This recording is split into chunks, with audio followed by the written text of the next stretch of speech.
What up, nerds? My name is Leslie Smith. Welcome to The Nerdy Narrative, a channel where I talk about all of my adventures in reading. Let's talk about these new books that I got in the mail this week. This one may not show up well on camera. It has a very dark cover and it's shiny, so when I turn it toward the light, it's reflecting the light. But I have my copy of The Boatmore Butcher by L. Stevenson. This is the complete story of my favorite serial killer of all time, the Boatmore Butcher. If you've heard me talk about the Goners, that is the start of this story. This is the complete story all in one. It came out September 1st. I've already read the arc and I just absolutely loved it. I love that we get so much depth of character to the serial killer. The author gave me what I always want to know. Whenever I watch a documentary or a crime show about a serial killer, I want to know what it was that set that person off. Because most of the time they have lived a normal or seemingly normal life for decades and then all of a sudden they go on a killing spree. I want to know why. What was the one thing that set them off? How did they get their start? What was it in their life? We get all of that. It's so good. So good. And then after waiting a month, I got Buzzard's Ball by John Palladino. And why I had to wait a month is I wanted to get the signed bookplate edition from the broken binding, and they take an extra long time to ship. If you've ever ordered from them, you know. This book was actually dedicated to me by the author, which is something I never ever thought would ever happen to me. Dedications are usually to really important people in that author's life, and I just, that's crazy. For Leslie Smith, also known as The Nerdy Narrative on YouTube, who took a chance on an unknown author and continually spreads praise and awareness for book one. You are amazing, and I'll forever be thankful for our friendship, even if you hate this book. I do not hate this book. I love this book, but there was something that happened that had to happen. It had to happen, but my gosh, it just, these characters, they're gonna wreck you, so just be ready. But that is the best grimdark series I've read in years. Now, this one I was so excited until I read some preliminary reviews. I watched some book reviews on BookTube. This is Holly by Stephen King. You know, I read the Bill Hodges trilogy. I reread The Outsider that I finished this week. I'm in the middle of the If It Bleeds novella, all leading up to this book right here. I have heard some troubling things regarding this one that I know is going to affect my enjoyment and may even cause a DNF. I don't know why. Like, Stephen King, we all know your political leanings. We do. And a lot of us agree with you, but for freak's sake, quit beating us over the head with it in your fiction. The way that you do it, no one is going to read this that is an opposite viewpoint of yours and go, oh, wow, I agree with that guy. No, you're an asshole about it.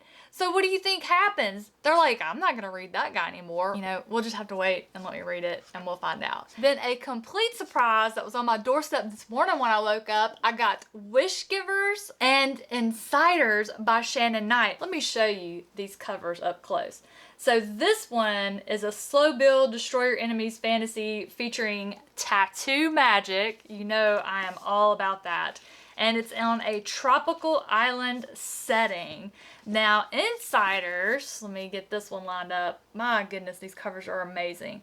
It's a sentient planet space opera. I am on board. I love sentient beings, but I also love, see how the pages have decorations on those? I now have a physical copy of all of Shannon Knight's books. I am thrilled to have these two as well. So thank you so much, Shannon, for sending those to me. Those are all of the book beauties that I got this week. Let's talk about all of the things that I finished. First up, I finished the last volume of One Piece.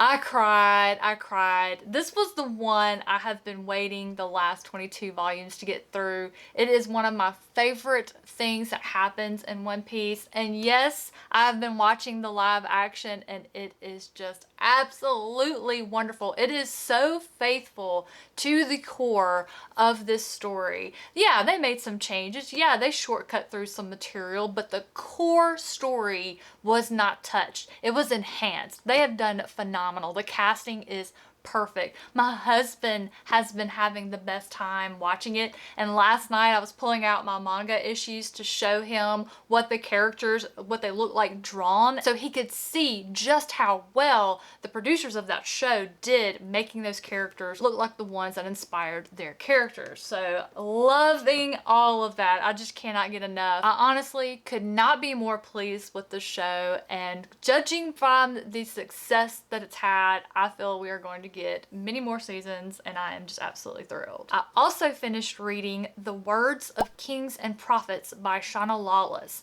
This one I was approved for on NetGalley. I'm so grateful to have an early copy of it, though I will absolutely reread this one, and I have pre-ordered the book. I pre-ordered it as soon as Shauna posted the link last year on Twitter. X, whatever they call that app.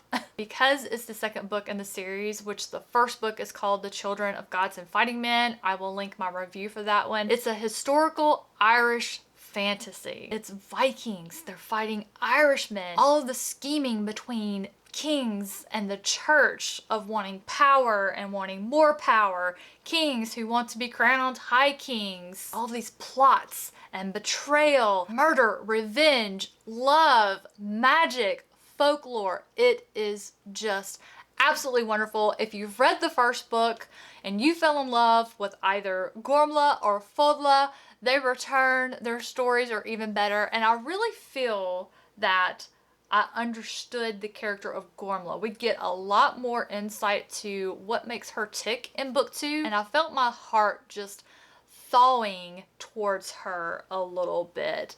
Although I don't know if I want that. I loved that conniving little snot that she is. I don't know if I want to like her, root for her. This one has a cover that is just as beautiful as the first in the series. I am hungry for more. I am hoping like crazy. There are many more books to come, and Shauna Lawless and head of Zeus Publishing, they just keep it at a 1 book a year pace because I am ready. And as soon as I get the date of release for the next one, I'm gonna make sure that I reread books 1 and 2 with the audiobooks, because the audiobook narrator, Aoife McMahon, I believe is her name. I may have that wrong. I'll put it down in the description if I am. She is outstanding for it. I gave this one 5 full stars, no question, just a phenomenal read. And then, as I mentioned at the beginning of the video, I finished my reread of The Outsider. This is a fantastic book. It's one that I have always loved by Stephen King. This time was no less enjoyable.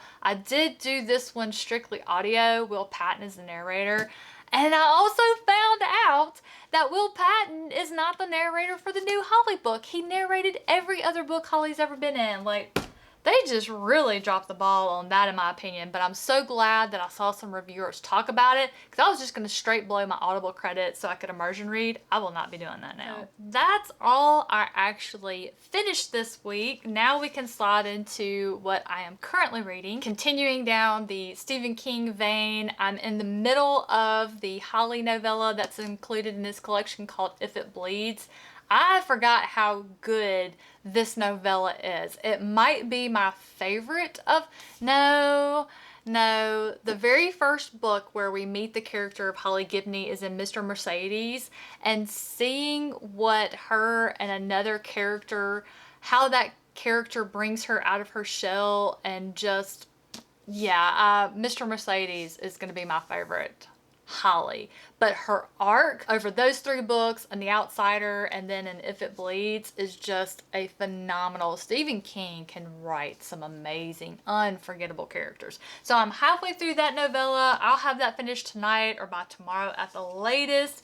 Let's see, what else am I working on? I'm still working on the short story collection by Patrick Barb called Pre-Approved for Haunting. This collection publishes from Keylight Books on September 26th. And look at this. This is something you have never seen from me before on a short story collection. These are tabs.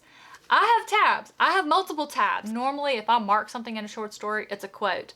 But this one, I'm marking character development moments, purpose, important moments, atmosphere, These are amazing. Patrick Barb, if you have not read anything by him yet, you are really missing out. The one that I read this morning, I think is my favorite. It's called And Our Next Guest. While I've enjoyed every story that I've read so far, there was one, something about the angry god, a portrait of the artist as an angry god in landscape. It's the second story in the collection. It stole the #1 slot immediately, but I'm thinking And Our Next Guest might have usurped it.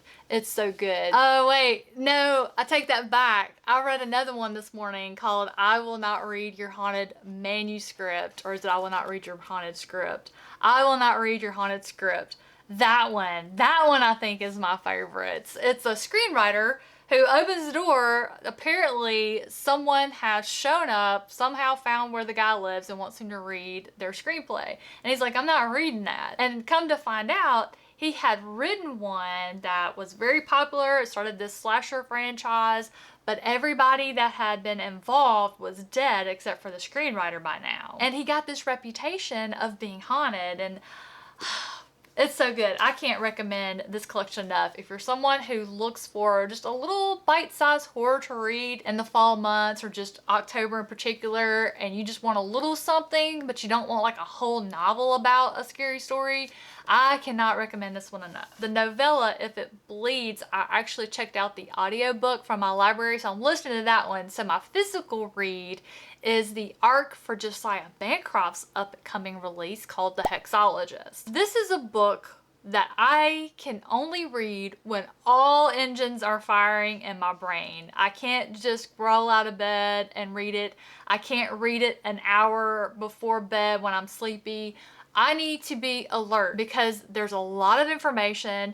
It's presented very intelligently. It's not written complex. There's just a lot of information, and Josiah Bancroft is really good at condensing, and I find myself going back, I'm rereading. I have been highlighting, making notes like a crazy person on my Kindle just to make sure I'm keeping up with everything that's happening. But there's this royal secretary who shows up at this couple's house, and he's like, so the king wants to bake himself into a cake.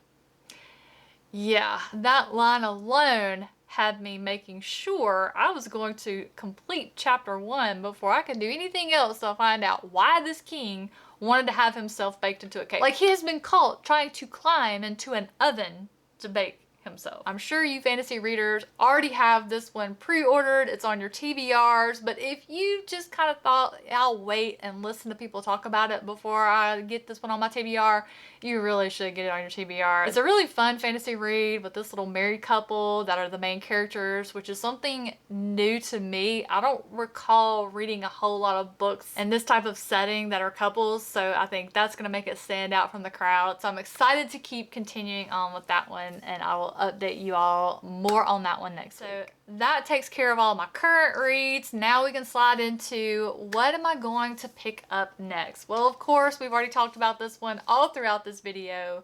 Holly. I just don't know. I don't know. I hope I'm not coming back here next Friday and telling y'all it's a DNF. All I can do is give it a try and see what happens. With having just started The Hexologist and lining up Holly right behind it, the only other thing I might have time for is the audiobook for 80/20 Running by Matt Fitzgerald. That's my training coach. He wrote a book about the plan that I'm using that I want to listen to and see if I can learn a little bit more about that. Between having just started The Hexologist and lining up Holly and 80/20 Running after it, I am sure that is more than enough to keep me busy over the next week. I'll slide in more if I can, but between going to Halloween Horror Nights so much and then playing disc golf all weekend, I likely will not be able to, but you never know what could happen. It could rain all weekend and keep me in, and I'll read like a crazy person. I hope you all have had an amazing week. Thank you so much for spending your time with me today. Have a great weekend, and I'll catch you in the next one.